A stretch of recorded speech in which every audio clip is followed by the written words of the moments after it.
So following the whipped sugar soap scrub playlist thing, where I think I effectively ended up making 8 different recipes and things that we tested. It was 8. It was a lot. Anyway, point is, I ended up with a lot of extra soap paste at the end of all of that, as you might imagine. So we are going to be using some of that soap paste today and making something different. That is not a whipped sugar soap scrub, which is cool. So it's like a bonus to that whole thing. Yes, I will tell you more about what we are doing with that soap paste in just a minute. But before I do, hello, I am Mrs. Soap and Clay. Let's make stuff.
How's it going, Sudsers? Welcome back to the channel. You are at Soap and Clay, where we make all the soapy things. And you were here for day 358 of 365 days of soap. And today, as I said, we're using some soap paste.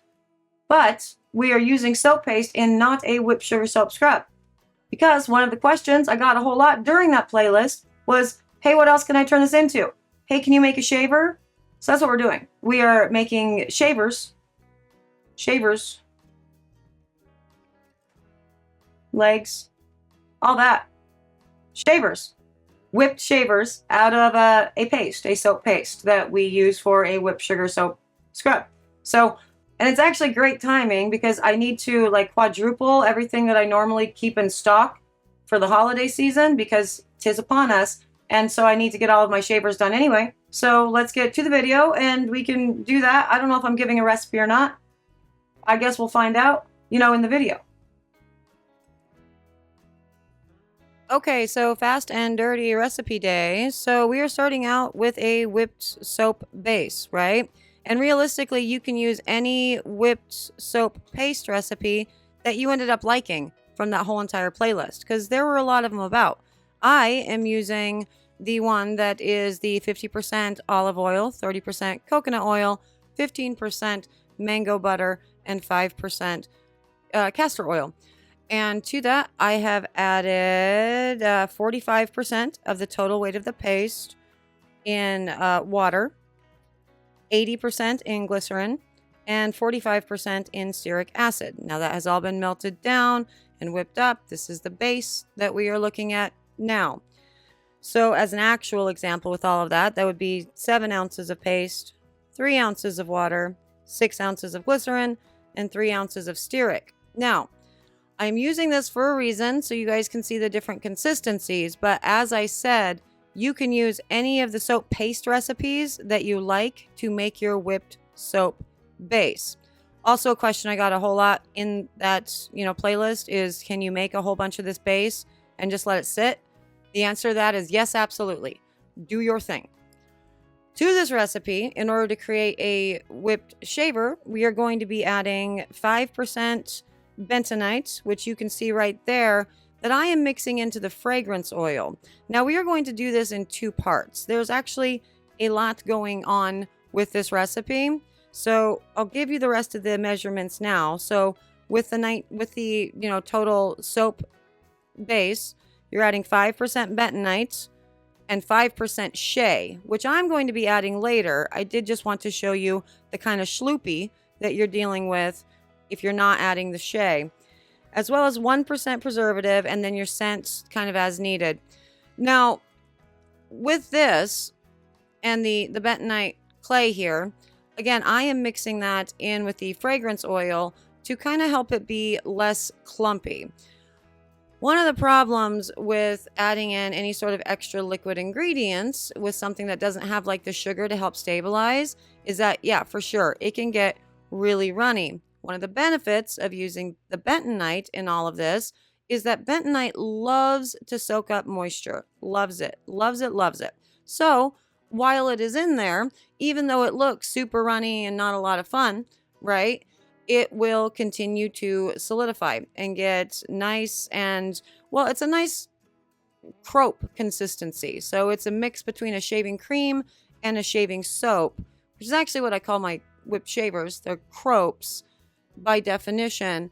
And see how ribbony that is? That does firm up. However, for the people who want the instant payoff and don't trust the process, add some shea butter to it. Now, adding shea butter to this actually does double duty. One, it's going to help further solidify this and thicken it up really nicely. But two, it's also going to give your skin, whatever skin is being shaved, a lot of really extra awesome moisture with this. Now, that's something very important if you are going with a recipe that does not have a lot of moisturizing oils.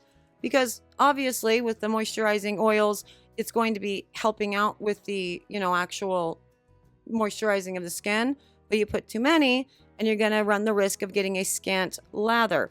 That said, for a whipped shaver or a shaving crope, the lather is really going to be accomplished by the actual mechanical motion of putting it on your skin. And it's meant to be a creamy lather because that's what people expect out of those products. Now, I did go ahead and add some bentonite clay in here dry because I doubled the batch, but you can also add it in its dry form. Now, again, remember with the bentonite, it will continue to absorb all of that moisture that's in this recipe and make the product even more firm than this currently is. And then the shea also, as it's cooling down and doing its thing, it also continues to thicken it up. These cropes have been in my line forever, and I know bentonite can be kind of a controversial thing in the shaving world, but to be perfectly honest with you, I have tested this with so many different shavers, daily shavers, not daily shavers, whatever, people that shave their heads, whatnot. Everybody really likes what bentonite does, not only for the slip of the razor, but also with the feel of the skin, because it does help detoxify the skin and help slough off all of that extra, dead skin cells that exist there. So when you are incorporating it in this way and in this manner, that idea of it, dulling the blade or whatever, nobody has found any problems with that within their usage. And these are guys that do straight razor shaves as well as, just the regular, you just bick it, you get it. So I love the bentonite in this for sure. But if you wanted something that wasn't as whatever, but also did the slip, you could try some arrowroot, for example. And there they are, whipped shavers made out of soap paste. And if I gave a recipe, cool. If I didn't give a recipe and I titled it that I did, let me know. You got to keep me honest. Because, sometimes I forget. There it is. Soap paste is very, very versatile. We have done the whipped shavers before. We have done the whipped sugar soap scrubs, obviously. I mean, we've made glycerin soaps out of soap paste. We've made liquid soaps out of soap paste. We've done a lot with soap paste. I'm forgetting a couple still. It'll come to me later.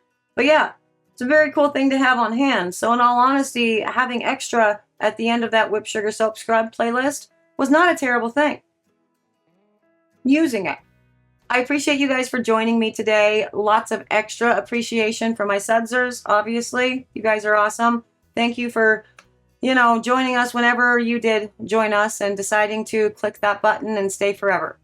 I appreciate you. I'm out of here for today because I need to go label all of these shavers now, which is the worst part of the making process, if I'm being honest. But I will see you guys all again tomorrow for another round of soapy fun. Bye.